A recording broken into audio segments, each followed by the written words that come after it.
Date with a Debut is a Words and Nerds and Breathe Art Podcasts co-production recorded on a Wagnical country. And I pay my respects to all elders, past and present, and extend that to any First Nations people tuning in. Always was, always will be, Aboriginal land. On with the show.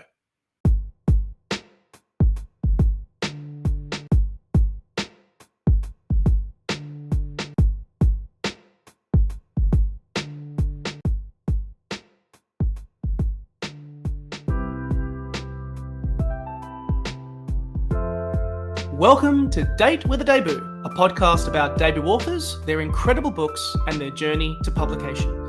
If you are looking for a new author to discover or writing inspiration for your own story and you don't know where to start, this is the place to be. I'm Nick Wasiliev, author of When Men Cry and your host for today's show, and I'm delighted to welcome another debut author in today's episode.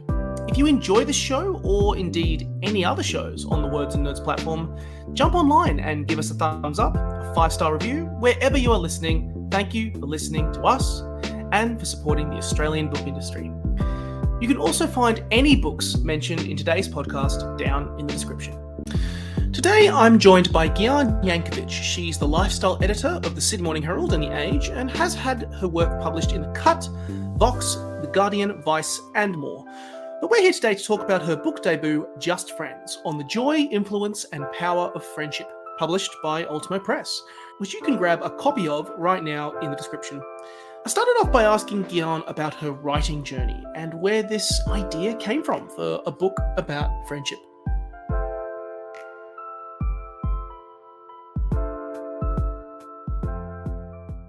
I'm now delighted to welcome Gyan Yankovich. Hello. Hello, thanks for having me. Usually I like to start the show by discussing someone's writing journey, but your journey is very well documented. You've been published in many places: Sydney Morning Herald, The Age, The Cut, Vox. The list goes on. But also I'm just really interested in the story of this book and just how this book came to fruition. Where did this idea come from? It's a tricky one, and a lot of people ask me this, so I should have a better answer. But I, as you mentioned, have worked at lots of different places, magazines, websites, newspapers, and I've always, in the past 14 years that I've been doing this, found myself coming back to friendship, even in jobs that it was very much not in the job description. I always were pitching stories about friends, why they matter, why they're so important, how to make friendships stronger. And then I, as a lot of journalists and other writers do, get to the point where you're like, I think that there could be a book here. I think that that's something that I could do and something that I've always wanted to do. And then I kind of found myself at this interesting point where I'd been thinking about this idea for a few months, and then my role at where I was working at the time was made redundant. And I was like, okay, what's next? And I was feeling really burnt out after this role. And I was like, maybe normally I bet that was the second time my role had been made redundant, one of the perks of working in media in this day and age. But unlike in the past, I didn't feel ready to go back into another full-time role. I was just coming off, a few years after 2020 pandemic levels, and I was just feeling really exhausted and keen for something new. And I thought, okay, well, let's try and make this book happen. So that's kind of where it all started. And it is always so funny how off the back of, I always find it funny, kind of the pandemic books that have been coming out. People have had the time on their hands to write a book.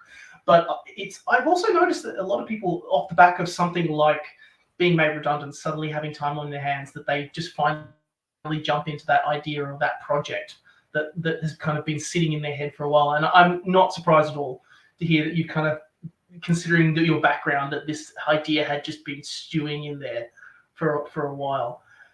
I now want to hit you with the pitch question.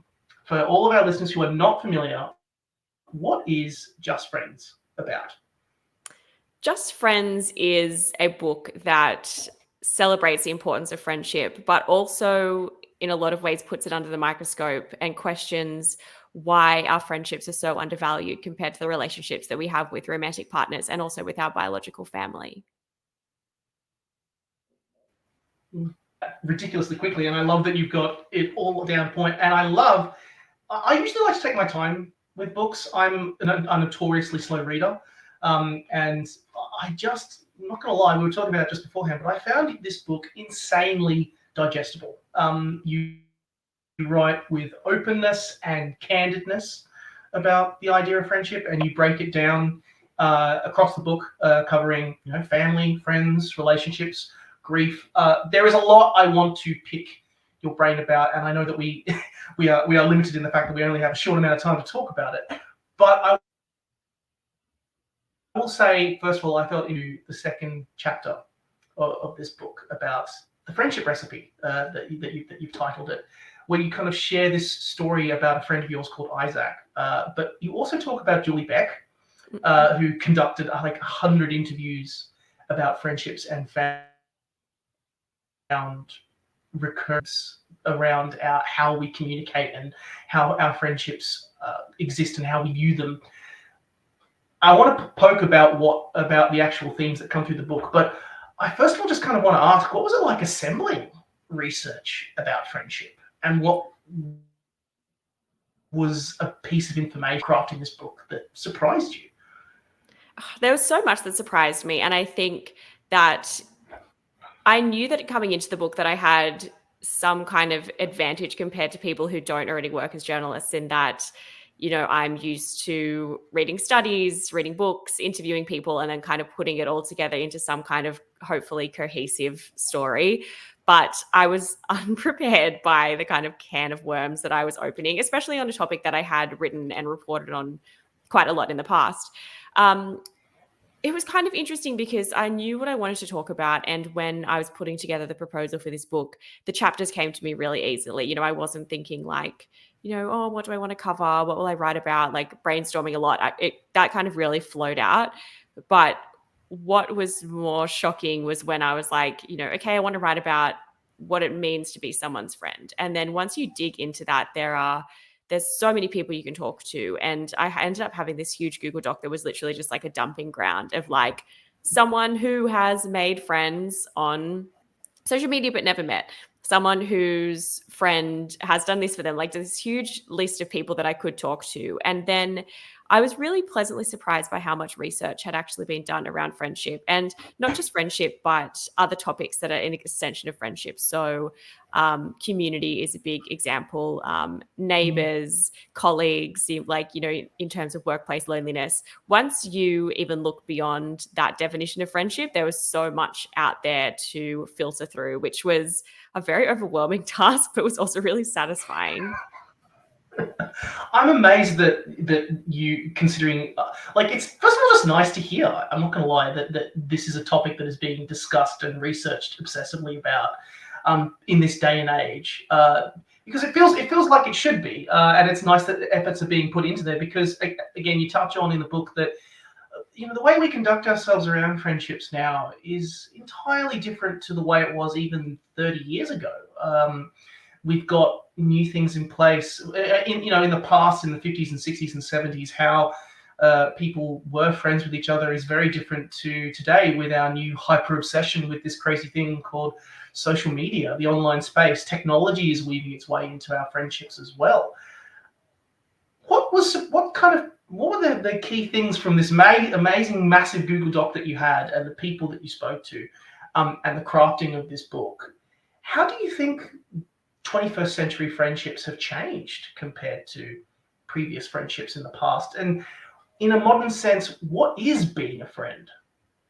Yeah, I mean, big questions. I think that when we talk about decades past, something that I was really interested in, ended up reading a lot about, was this idea of the nuclear family and how it has shaped so much of what we think about the importance of romantic love, particularly around marriage, as a really key milestone that a lot of people strive for and celebrate. And it's, really sits at the center of a lot of people's lives. But also as an extension of that, the nuclear family, and I guess the privacy and security that people hope to find within that unit of, traditionally a husband or wife and children, and then the extension of that being extended family. That has shaped so much of what we think, how we signpost our lives, how we consider ourselves successful, what, the decisions we make, where we live, all of these things. And I think that that's obviously still very important. And I'm definitely in no way trying to like bring down the idea of the nuclear family or romantic love in any sense. Obviously very important. But I do think that there is a bit of a rethinking of that narrative when people, think about different futures that they can imagine. And that was something that out of all those conversations, I think was one of the most delighting and surprising things that kept coming up again and again, was that when people are thinking about family, it's obviously a word that with a definition that stretches a lot depending who you're talking to. A lot of people were considering how friends fit into that umbrella. And they were thinking of their futures, not just with whoever they're romantically involved in or whoever they're biologically related to, but they were also thinking like, how are friends part of my future? And what are friends doing for me in the next 5, 10, 20 years? And what can I do for them? And I think that that's something that isn't necessarily spoken about. And it was really surprising once I started having conversations with people and letting them know, I guess, that it was a safe space in the conversation to say like, yes, my friends matter to me as much as my partner or as much as my parents or my siblings or my children. Obviously very different relationships with those people. But once people felt like they were allowed to tell me like, yeah, I love my friends just as much and they mean just as much to me, like a lot of the time they did. I like that this book has come out at this particular time because it does feel like, and maybe this is probably based on more personal anecdotes, but you may disagree, but it does feel like that there is a deconstruction of previous stereotypes around, like you say, the nuclear family. In the 21st century, the idea of what a family is already ever changing, and is constitutes and is being examined and recontextualized and broken down and reconstructed in different ways. You'll have situations where people will never get on with their families at all, but their friends are everything to them. Yeah, definitely. I have no comment to add here, but it just felt no question to add here rather. But I feel like it's just the ideas that are permeating just feel reflective of the 21st century. Of that, it's not just about stereotypical family dynamics. Humans are complicated. We're complicated creatures, and social creatures. They are, and it reflects well. Yeah, and that was something that it was really important to me in the book as well, that when we talk about friends, we don't need to talk about friendship and our friends in our lives as a kind of isolated being. Like we should be thinking about how our friends run alongside, our relationships with our friends run alongside the relationships we have with our partner. Like how do they interact? How do they influence each other? And similarly, family, as you said, not everyone is in touch with their biological family. And I think for that reason, there is starting to be a bit of a pushback on that idea that like, no one will love you like your family, or no one understands you, like blood's thicker than water, et cetera, et cetera. And I get into this a lot in the book, as you would know, but I think that those kind of narratives are really damaging because for a lot of people, hearing them sounds like, oh, well, I'll never experience that kind of closeness. I'll never experience being known in that way because, my family aren't here, or we're not connected, or, there's so many different reasons why people can have complicated and complex relationships with their family, even when there is a lot of love and closeness there. So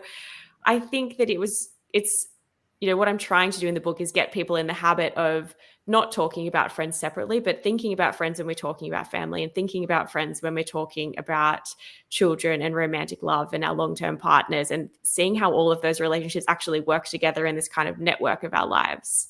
What was it like kicking this book around with your friends? I'm curious that you would have done, you would have been sitting in many friendship circles, family circles, and like sometimes maybe when you're crafting a book and putting it together, I often find myself going, well, I'm imagining a scenario here in this setting with all of my friends, and I'm like, here is what I'm writing about playing out in either real time or whatever way. What was it like kind of incorporating those stories in there?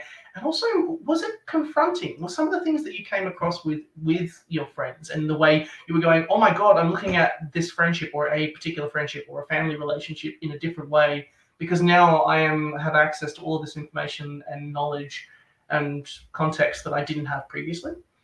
Yeah, a little bit. I think something that was really interesting and something that I've probably been thinking of more now that the book is done is, I think that we all spend time thinking about what our friends mean to us, whether that's good or bad, disappointing or really exciting. But we maybe don't spend as much time thinking about what kind of friend we are to people. And I think that that can be scary because a lot of the time it is acknowledging that you've probably let someone down at some point or you could have been better. And people don't really like to do that, myself included, very much. Everyone would like to think they're a perfect friend. But that's something that I think came up in a lot of the conversations with my own friends when they were talking about other friends of theirs. And I'm like, well, I'm one of your friends. You could probably say, if you were having this conversation with someone else, what would you be saying about our friendship? But aside from all of that, it's really fun to write a book about friends because it's a really fun thing to talk about with people because everyone has stories. And it was really interesting, I think, because, I have a lot of friends that are all in different groups. And it was interesting talking to my friends, having conversations with them that I haven't had with them before about people that maybe I don't know or people they were close to before we became friends or, realizing that there were knots in these relationships with other people like that we might be mutual friends in that I wasn't aware of, all that kind of stuff. It's been really interesting and a big reminder that like we don't really let people talk about their close friendships enough. I write this in the book, but we love asking romantic partnerships, like how they met, how did you meet your boyfriend? How did you meet your wife? And those stories are really celebrated and retold and, we like cheers to them at weddings and all of that stuff. But when it comes to friends, a lot of the time we don't ever have those conversations and people don't get to talk about how they met their friend or what their friend means to them or their favorite memory or why they love them so much.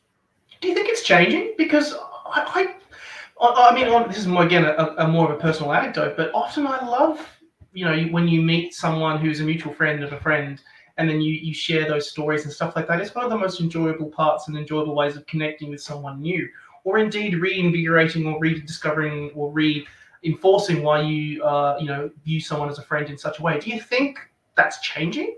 I do think it's changing, definitely. And I think that once you do it once and you meet someone new at a party and you say, oh, how do you know the person whose birthday it is? And you get into that really fun conversation. Then you get to tell your own story and you feel how good it is to tell that and share that with someone. Then I think that it's all about building a habit and thinking, okay, well, how can I find that same joy? Not with someone that I've just met for the first time at the party, but also looking back and being like, oh, I know that my friend has that, long-term friend that I think that they met in either school or uni, but I can't quite remember. Like, ask them, get the story next time you see them. It's so nice kind of weaving together this tapestry of people's histories that they have with their friends.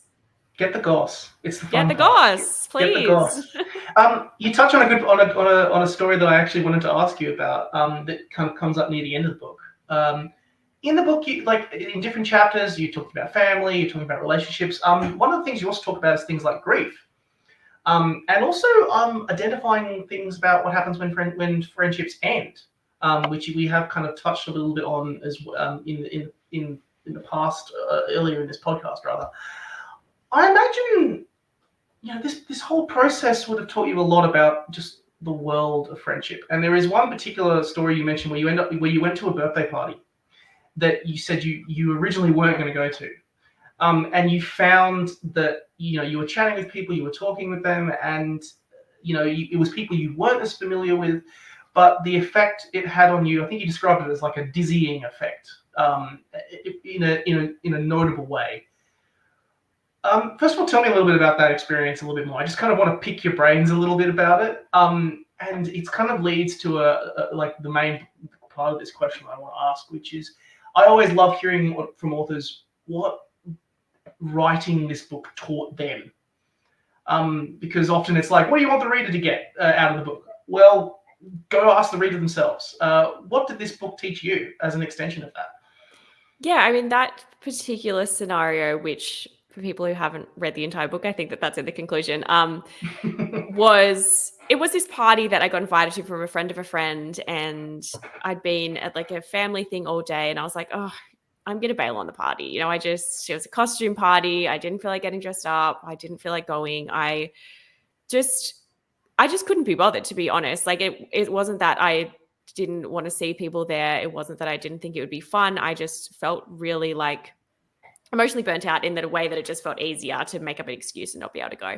And I actually sent the text being like, I can't make it. I don't think I can make it tonight. Like, I'm so sorry. Have a beautiful birthday. Catch up with you soon.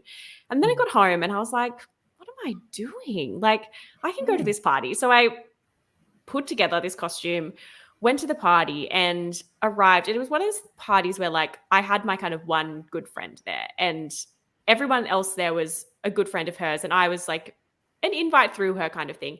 And on the drive there in the Uber, I was thinking about this research that I'd been told by someone I interviewed for the book. There was about what she called the liking gap. And it's about this predisposition that we all have to assume that people like us less than they normally do. And I think that it's a feeling that a lot of us are familiar with. You know, you walk into a party or a class or a meeting and you are hesitant. You think, oh, I don't know what everyone thinks of me in this. And you can get really self-critical whether you realize it or not. But in truth, basically researchers that have looked into the liking gap found that we're always underestimating how much people like us. And for that reason, people like us a lot more than we assume. So I tried to keep that in mind. And I thought, what would it feel like to go into this party and assume actually that like people are excited that I'm there and people who I've only met a couple of times are excited to see me and like me and,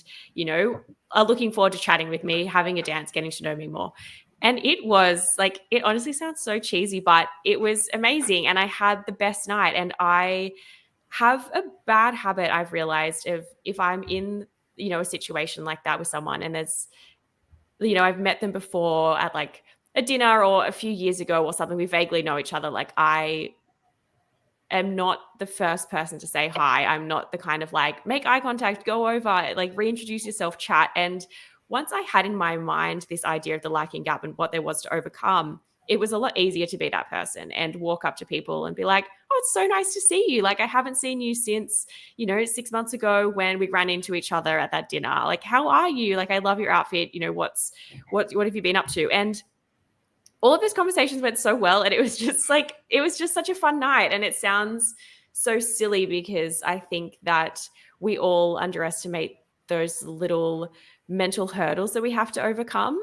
And it's easy to read research like that and be like, oh, well, that's not me. Like, I don't really do that. But if you kind of just acknowledge that like you're not special, and if research finds that most people do something, like you're probably doing it too, then it can be really helpful. Isn't it the most liberating thing to know that, if you're being self-critical and you often think, oh, it's a me problem, then the research then says, no, everyone's dealing with this crap. Everyone's dealing with it. And it's actually like, well, if everyone's dealing with it, then everyone can understand and therefore it can address it in a better way. I think it's so liberating to know that everyone can feel like this. And also just, I love the idea of feeling like you were separate from everyone else and that everyone else was doing better than you when it came to their friendships. And it turns out research said completely otherwise. Is that what the book taught you? Is it what is the message that you got from just writing this for yourself that you will take forward into future friendships? I think that like one of the messages of the book is that like there are little ways that we can all change. There are things that you can do even if you are someone who does really recognize how important friends are and you have friends that you really cherish. There are always ways to make that stronger. And it is about like being proactive and putting the effort in and thinking like, what can I do today to make my friendships better? And I think that, when it comes to friendship or relationships, really, I'm sure that a lot of people in like really long-term romantic relationships would agree, like it becomes really easy to take people for granted, take closeness for granted, assume that things will stay the way that they are now because of, they are the way they are now. Like, why would they change? But things do fall apart and people do drift if you don't continually put the effort in. And I think that that's what it taught me as someone who had been writing about friendship for a long time and loves my friends so dearly. I was like, wow, there's still things that I can do that are going to make a difference, not only in my life, but also in the life of my friends. And I hope that that's what people come away with as well. Like, no matter where you are in the friendship journey, I guess, like whether you are someone who is actually really looking to make new friends, which a lot of people are, or if you're someone who's like, I've got enough friends and I love them, like no matter where you are at the stage in your kind of friendship journey, there's more that you can do. You just kind of have to think about it and really commit to it. I love it. Fantastic. I can honestly keep poking you about this, but I also want to ask you a little bit about your journey to publication, if I can. As much as you're very experienced within this space and within this setting, and it's great that Ultimo Press was really interested in this book and the story, and helped you put it together. Were there any funny stories that came out of the actual process of publication that surprised you and made you go, "Oh, that's cool. I like this"? Do you mean like when I was working with Ultimo on the book, or beforehand? Either or before. I mean, like, I know that books don't happen in isolation, and I know that sometimes it can feel like that when you're sitting down and writing it, and then when Ultimo or any publisher for that matter, like, it goes from like 1 to 100 in terms of how the book is progressing. Either or. Yeah, I think that what has been the most surprising thing about the journey are the different like changes of pace, because at the start of the journey, when I was working on the proposal with my agent and then the book went to auction, it was like go, like, this really crazy day where it was all happening and I was like, oh, book. And then you kind of, Lockie and I signed with Ultimo, which I was so excited about. I just like can't say enough amazing things about them. And then it's like, okay, off you go. Like, enjoy your year of working on the book. Like, let me know if you need anything, but, kind of best of luck out there. So that's kind of a really solo time where you're like, okay, I guess now I have to write the whole book that I've promised them. I was lucky in that I had a really solid proposal that at the time I was like, I can't believe that I'm putting more effort into this proposal than I put into anything in my whole life. But for anyone hoping to write a nonfiction book, the proposal will help you so much. Like, please, like, it's not wasted time. It might feel like it, but it is definitely not. Every single detail and thought that you put into the proposal, whether it actually makes it into the book or not, like, will help you. So, put the effort in, trust me. And then it's been really interesting the past month or so, because it feels like it's like all systems go again. Like, even the editing process, it's like you get the edits, but then you have a few weeks, and then you send it back, and they have a few weeks, and then you get it back and you read it. And that's kind of like, it is moving, but it's also very tedious, because you're like, okay, if I have to read my own book again, like I please someone else take the reins. But yeah, the last few months, like, everything's picking up again. And it's been really exciting speaking to people like you who have read the book and are now coming into the journey at this really exciting time where I can actually be like, yes, it's nearly here, like, people, I'm talking about it to you, Ben, you can nearly get it. Whereas it's hard when it's announced and you're like, oh, 2024, like, don't forget to buy my book then. It just feels like it's years away. Yeah. And then suddenly here it is. It is such a funny thing. It goes out and has a life of its own, and that it goes from 0 to 100 like that. I'm very glad it's here. It's great. I think it's a great book. What's next? Is there another book in the works? Will you write again? Will we see more from you? I hope so. I mean, I work full-time at the moment at the Sydney Morning Herald and The Age. I'm the lifestyle editor there. So I don't do as much writing as I would like to. I do a lot of editing and commissioning freelancers, which is very fun. I love my job there so much. I would love to write another book. I don't know what it would be on or when I would do it now that I'm working full-time, because I think the benefit of when I was working on Just Friends was that I was freelancing and then pretty much working on the book full-time. I really take my hat off to anyone who has ever written a book while having a full-time job, which I think is a lot of authors, particularly in Australia. I would love to do it. I think that I felt so passionate about this idea from the get-go. As I said, like, when I was thinking of chapter ideas and everything I wanted to include, it really came out of me. And I think that that's what made the process not easy, but enjoyable, because I didn't feel like I was kind of scrambling for ideas and content to like reach a certain word count. So it would really have to be something that I feel like that again. So if you see a second book from me, please know that I was very enthusiastic about the idea and felt like I had a lot to say on it. I love it. And well, hey, if you do somehow manage to get that second book out of you, no matter what it is about, tip of the hat, because being a lifestyle editor, that's a lot of work. You're writing every day, and sometimes you'd be like, I would rather do anything but then look at a screen of words at the end of my day sometimes. So hey, I'll be waiting with bated breath for the next one. We are now at the part of the podcast where I hit you with a series of rapid fire questions. Yes, great. And you just give me the first answer that comes to your head. No pressure at all. Okay. There are some that I did allow you to prep for ahead of time. And the first question is, what is your favorite book that you have read in the last 12 months? How much of a reader are you? It's an interesting time to ask that, because I did not read I'm more of a fiction reader. I actually hardly read nonfiction, which is probably bad considering I've just written a nonfiction book. I love reading memoir, but I've read a lot of nonfiction while I was working on my book. Don't worry about that. But I love reading fiction, and I go through waves. During summer, I tend to read so much, and then I don't know what happens in winter. Maybe I watch a lot more TV or something, but I'm not one of those people that's like, I'm on my Goodreads, I'm going to read 70 books a year. I feel like, I probably read between 15 and 20 books a year, though I'm off to a good start this year. Favorite book in the last 12 months is a big question. Over the break, I read Dolly Alderton's new book, Good Material, and I just thought that it was so fun. And I have basically forced a few of my friends to read it so I can discuss it with them. And I think I just love fiction like that, when it's a book that you can then get together with your friends and be like, what was your favorite part? What did you think of this character? What about this scene? It reminded me of this time in my life that this happened. I just love that kind of conversation starter book. And I think that is definitely one for me. I love it. I must admit, I've fallen off the chain when it comes to Dolly Alderton. So just to hear that there's more books for her to dive into is fantastic. Do you have a favorite debut novel? What's the best debut you've ever read? Ever read is hard.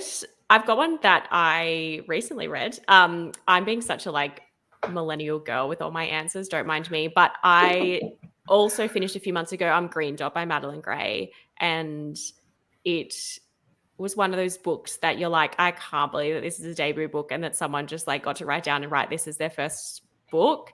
It was incredible. I absolutely tore through it. It made me literally laugh out loud. I nearly cried. It was really, really beautiful, but also extremely witty and funny. And I just think that that's such a rare combination. Maybe not rare, a combination that I really appreciate. And yeah, a debut from an Australian author, which is amazing. Sounds great. And isn't it great when an author hits the ground running like that with here we go, here's your first impression, bang. It's so exciting. Do you have a favorite word? A favorite word? Mm-hmm. Oh God. I'm curious now, as the editor in you may come out. Would there be a word that you like? I really like saying this word, or writing this word, or dropping this word into a piece. A word that I really like, I think, is meaningful. And I probably say that a lot, and I probably write it a lot, but I think that it is a really powerful word because it can be applied to so many different situations and people and things in our life as just this is something that really matters to me, and it matters for more than the reasons that other people would be able to see or recognize. Nice. That's a good word. I like that. Meaningful. Feels... sometimes words can be just frivolous or just enjoyable to say, or they're a little heavier. I feel like it's a heavier word, saying meaningful. Yeah, it's a deep word. Sorry. There's probably word. I'm going to get off this and be like, what about that really fun word that rolls off the tongue? No, being very I like serious it. For you. I like deep and meaningful. There you go. Right, time to do your homework on the Google Doc. This may be the mean question. What are Julie Beck's recurring themes from her conversations on friendships? That was literally the first interview I did for the book, and I did it in a long time ago. What are they? Yeah, I'm sorry. I feel bad because I just really enjoyed the second chapter when I was diving into it, and I revisited it a couple of times. No, that's fine, but you have to read them out after because otherwise the listeners won't know. Oh yes, definitely.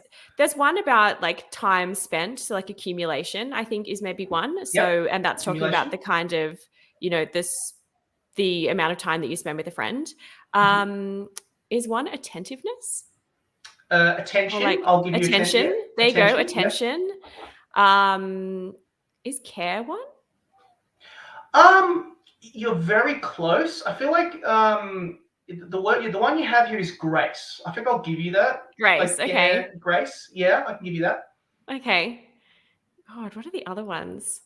You're halfway there. Halfway there. Okay. So you spend time with your friends, you care for them, grace. I feel so stumped. I know, I'm sorry, this was a mean question. No, that's fine. I was saying to someone else, like after a different interview, I was like, I feel like I need to go back and like reread my book, which I am just about to get started on another round of edits for the book before it comes out in the US. So I will be doing. So if you'd asked me this after the weekend, I would definitely be refreshed. Sorry. I think I give up though. Are you able to remind me of the other ones? Sure. Intention. So there was attention, so giving them attention, and then intention. Ritual, which I thought was the one was like very difficult, and then imagination. Imagination. I don't think I would have got that one. When you said ritual, I was like, yes. How did I forget that? It's okay. It's great. A bit of a Julie Beck's work on The Atlantic. If you haven't read it, it's incredible. She's great. Yep, absolutely. Do you have a favorite guilty pleasure read? Guilty pleasure read. I don't know if I have a guilty pleasure read. I think that I have more of a read in that I just feel like I'm such a cliche and that I'm like, I'll read anything that Sally Rooney writes for like the rest of her life and my life. But that's not a guilty pleasure. I don't really feel guilty, I think, about books. I think that my actual guilty pleasure, it's not a guilty pleasure, just the thing that I feel guilty about with books is that I haven't read many of the classics. And I think that I haven't got to a lot of them because I didn't read them at school or uni. And now I have a kind of obsession with reading what everyone else is reading at the time that it comes out. Like I want to read something in the first few months it's out while everyone's talking about it so I can like be part of the conversation. But for that reason, I'm not being like, okay, this is the weekend I'm going to start a Jane Austen. So that's probably my guilty, not pleasure. That's my guilty admission for you. A vibe. I can do with a guilty admission. But also, you know what? I think guilty pleasure is such a silly turn of phrase anyway, because like there's not really a guilty pleasure read. All reading is good. I agree. Most of the time. You go to the pub with your mates. Yes. Yep. What's the go-to, what's your staple go-to food? Chicken schnitzel with an extra serve of mushroom sauce. Always. Perfect. Love it. With some coleslaw and some chippies as well. Always goes nicely. Last question. You walk into a lift and your ultimate celebrity friend is in there. So the person you want to be friends with. Who is it? Ooh. That's a really good one. Celebrity friend. Celebrity friend. I mean, I like am such a broad city fan, so I think maybe like I would love to walk into a lift and like Alana Glazer and Abby Johnson be in there. But in terms of like celebrity friend, I don't know. Maybe I can just be again like a total cliche of a woman and say like a Dolly Alderton, just because I'm like, tell me things, give me advice. Let's like, I don't know, I'll like fawn over you in this 3-story lift ride. I love it. You could ask her the question, what floor are you going to? I'll go with you. Yeah, exactly. And then I'll get off. Where are you going? I'm sure that a lot of people do things like that to her. And now I am just another one of the legions of fans. Oh, love it. I can honestly chat to you all day. Unfortunately, we have run out of time. So I will simply say to all of our listeners, go and get a copy of Just Friends. It's really good. You should check it out. And thank you so much. This has been so much fun chatting with you today. Thank you. It's been so nice. I'm sorry to Julie Beck. I hope she doesn't listen to this podcast. I'm sure she won't. She'll forgive you. She'll forgive you.